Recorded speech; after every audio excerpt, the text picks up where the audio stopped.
وہ نیا پٹا لگانے والا تھا تبھی نیم وا کھڑکی سے زرین پر نظر پڑی۔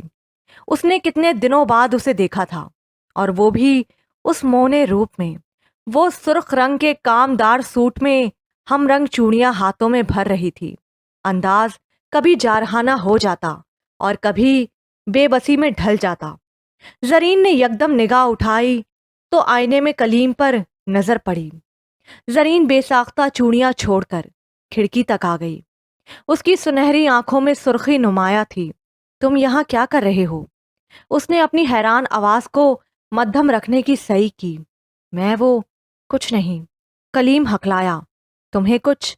زرین کا چہرہ اتر گیا، لہجے میں افسردگی گھل گئی۔ میری مان لیتے تو آج سیدھے رستے سے اندر آتے، اس طرح کھڑکی سے ٹنگ کر تو نہیں، میں تو یہ کمکموں کا پٹا بدلنے آیا تھا ادھر۔ تم پر نگاہ پڑی تو بس۔ وہ ایک بار پھر وارفتگی سے اسے دیکھنے لگا۔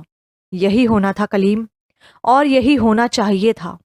ناکام عاشق ہمیشہ محبوب کی بارات پر کرسیاں لگاتے ہیں، دیگے دھوتے ہیں اور قورمے کی پیاس کاٹنے کے بہانے آنسو بہاتے ہیں۔ تم بھی تو جھٹپٹ راضی ہو گئی۔ کلیم تانا دینے سے نہ چونکا۔ میرے بچے تمہیں ماموں کہیں گے کلیم۔ وہ کسی اور ہی دنیا میں گھسی، وہ کسی اور ہی دنیا میں تھی۔ آواز دکھ سے بوجھل کلیم نے بامشکل خود کو سنبھالا۔ نہیں، تم انہیں انکل سکھانا۔ لفظ انکل سے کلیم کو ذرا ڈھارس محسوس ہوئی تھی۔ اس سے کیا فرق پڑتا ہے کلیم؟ تائی جی نے مجھے پھپھو کہلوانا ہے، بلکہ پھپھی اماں۔ وہ رونے کو ہو گئی۔ کلیم نے ہاتھ بڑھائے آنسو پوچھنے کے لیے، مگر آنسو پوچھتا تو ہاتھ چھوڑتے ہی کھڑکی سے گر جاتا۔ دل محسوس کر رہ گیا۔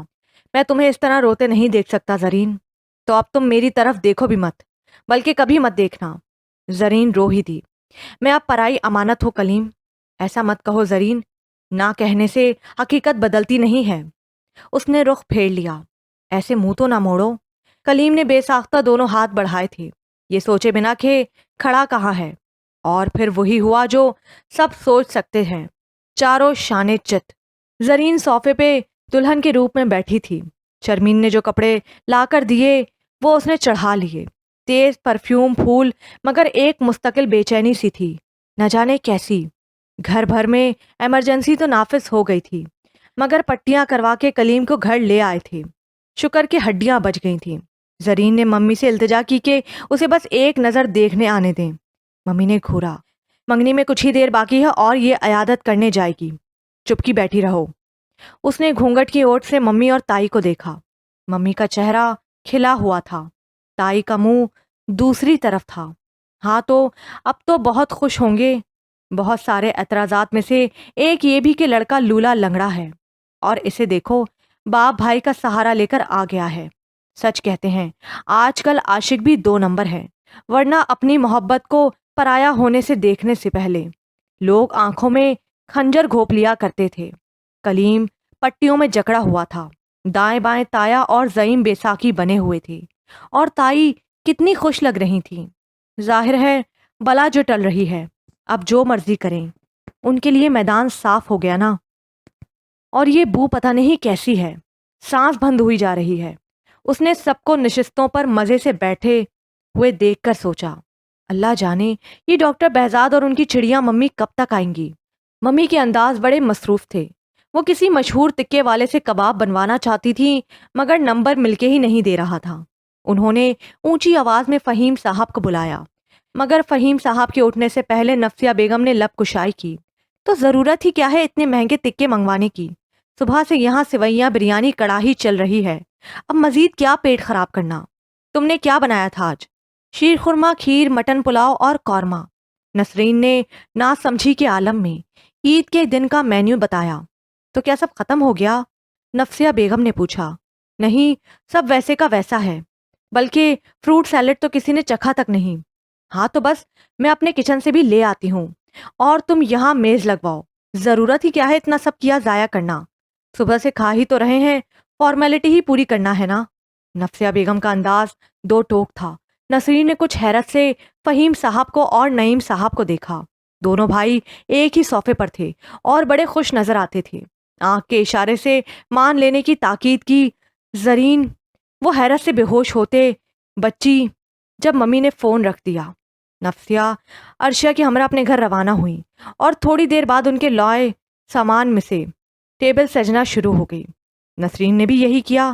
ممی نے تائی جی کی بات مان لی، اور وہ بھی اتنی آسانی سے، اور وہ بھی اپنے گھر کے فنکشن میں۔ یا اللہ، یہ ماجرا کیا ہے؟ اور وہ چڑیا آنٹی کہاں رہ گئیں؟ وہ ہر آہٹ پر دروازے کو دیکھتی تھی۔ سب کی ہنسی اور چٹکلے اسے جیسے سنائی ہی نہ دے رہے تھے۔ ایک عجیب سی بے حسی تاری تھی، اوپر سے بدبو نہ جانے کیسی تھی، اسے اپنے پاس سے ہی اٹھتی محسوس ہو رہی تھی۔ یا اللہ، کلیم اس بار باپ اور چچا کا سہارا لے کر اٹھ رہا تھا، شاید واپس جا رہا تھا۔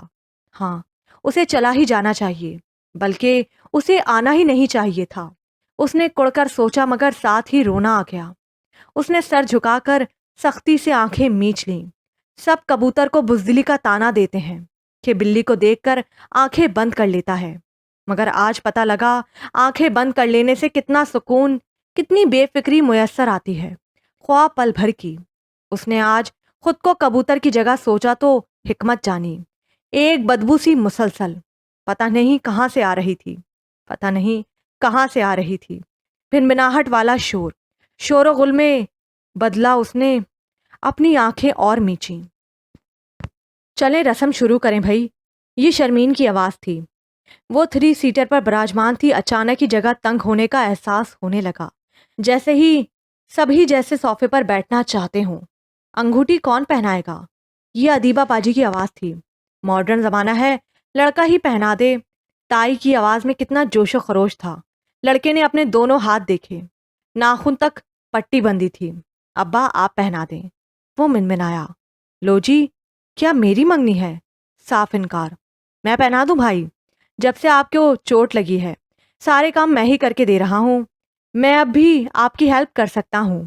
یہ بے حد شوق آواز زعیم کی تھی۔ زرین نے ناسمجھی کے عالم میں آنکھیں کھولی۔ اس کی دائیں جانب نفسیہ تائی تھیں اور بائیں جانب پلاسٹر لگی ٹانگ والا وہ کلیم ہی تھا۔ تو چڑیا آنٹی کہاں ہیں؟ اسے انہونی کا احساس ہوا تو گھونگھٹ الٹ دیا۔ کلیم کا انگوٹھی بڑھاتا ہاتھ رک گیا، مگر تب تک نفسیہ تائی اس کا ہاتھ ہوا میں اٹھا کر کلیم تک پہنچا چکی تھیں۔ کلیم نے آہ واہ کرتے ہوئے انگوٹھی اس کی انگلی میں ڈال دی۔ مبارک سلامت کا شور۔ زعیم نے فوراً کھڑے ہو کر رقص شروع کر دیا تھا۔ بہنیں تالیاں پیٹ رہی تھیں۔ زرین کا دوپٹہ شانے پر گرا تھا۔ وہ حیرت سے ہوش و حواس کھو رہی تھی تو باقی سب خوشی اور جوش سے۔ اس نے کلیم کا چہرہ دیکھنے کی صحیح کی، مگر ڈاکٹر نے سر کی پٹی گویا آنکھوں تک لپیٹ دی تھی۔ چہرے پر سوجن بھی تھی۔ اس نے نگاہیں اٹھا کر ماں باپ اور دیگر کو دیکھا۔ نسرین کے چہرے پر مسکراہٹ اور مان تھا، محبت بھی۔ وہ انگوٹھی کی ڈبیاں کھول رہی تھیں۔ پہناؤ اسے انگوٹھی، انہوں نے بڑھاوا دیا۔ زرین جیسے کسی ٹرانس میں تھی۔ اس نے انگوٹھی لے لی۔ کلیم نے ابا اور چچا کو ٹھوکوں پر دونوں ہاتھ بڑھائے۔ کوئی انگلی خالی نہیں تھی۔ عید کی چھٹی کے باعث پٹی کسی اناری ڈاکٹر نے کی تھی۔ یہ تو مسئلہ ہو گیا، سب ہم آواز بولے۔ لو، خوامخواہ مسئلہ ہے، مجھے پہنا دیں، آخر میں بھائی ہوں۔ زعیم ایک بار پھر دھپ سے اس کے آگے دو زانو ہوا۔ سب نے اسے گھورا تو مصنوعی سٹپٹاہٹ سے بولا، میرا مطلب ہے مشکل میں بھائی ہی بھائی کے کام آتا ہے، اپنے پاس رکھو اپنی ہمدردی، میں کل پرسوں آ کر پہن لوں گا۔ کلیم نے تیزی سے کہہ دیا۔ چلو یہ بھی ٹھیک ہے۔ نسرین نے انگوٹھی دوبارہ بند کر دی۔ اب سب گلے مل رہے تھے، نسرین بھی اور تائی بھی۔ زرین نے حیرت سے سب کو دیکھا اور اپنے ہاتھ کی انگوٹھی کو۔ یہ بہت پرانے ڈیزائن کی انگوٹھی تھی، میں تمہیں نئی والی بنوا دوں گا۔ کلیم اس کا چہرہ پڑھنا جانتا تھا۔ یہ سب کیا ہے کلیم؟ وہ چلا اٹھی۔ سبھی متوجہ تھے۔ یہ ضرب کلیم ہے زرین۔ کلیم نے سب کے متوجہ ہونے پر آواز ہلکی رکھی، مگر نعیم صاحب نے سن لیا۔ وہ کلیم کے ساتھ ہی تو دھسے بیٹھے تھے۔ غلط فہمی ہے میاں صاحب زادے، یہ ضرب کلیم نہیں، چشمے زرین کا کمال ہے۔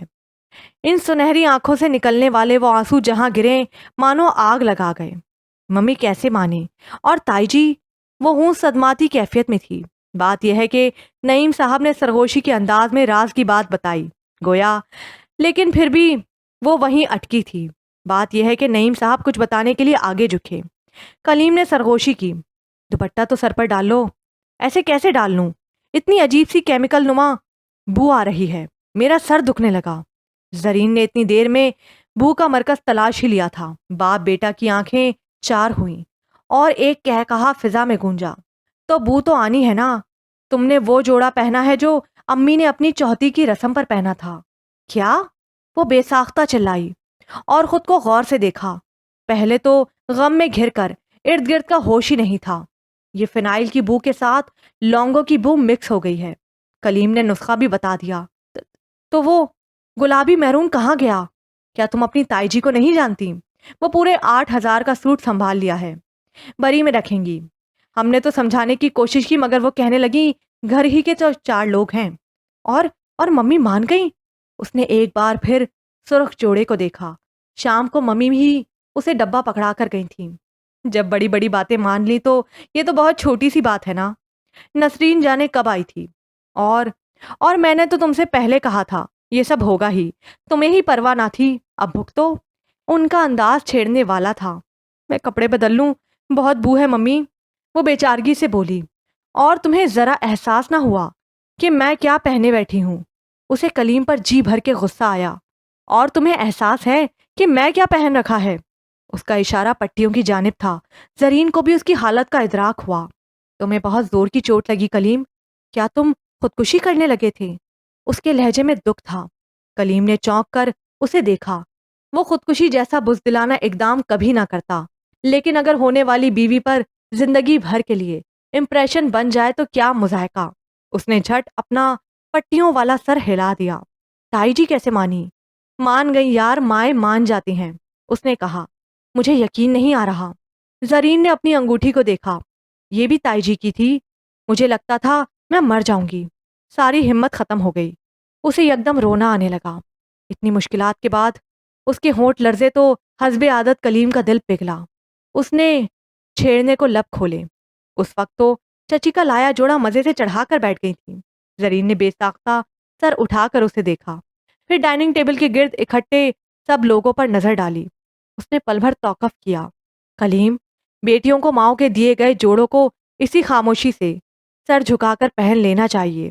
اسی میں بھلائی ہے اور عزت، ان کی بھی اور ان سے وابستہ لوگوں کی بھی۔ اتنی گہری بات، سارے فضیتے کا نچوڑ، اصل حکایت۔ وہ سر اٹھا کر اور گردن تان کر اسے دیکھ رہی تھی۔ کلیم نے بے ساختہ اپنی پٹیوں میں جکڑا ہاتھ اس کے ملائم ہاتھ پر رکھ کر تھپ تھپایا۔ جس دن کا نام خوشی عید ہو، اس دن کوئی آزردہ کیسے رہ سکتا ہے؟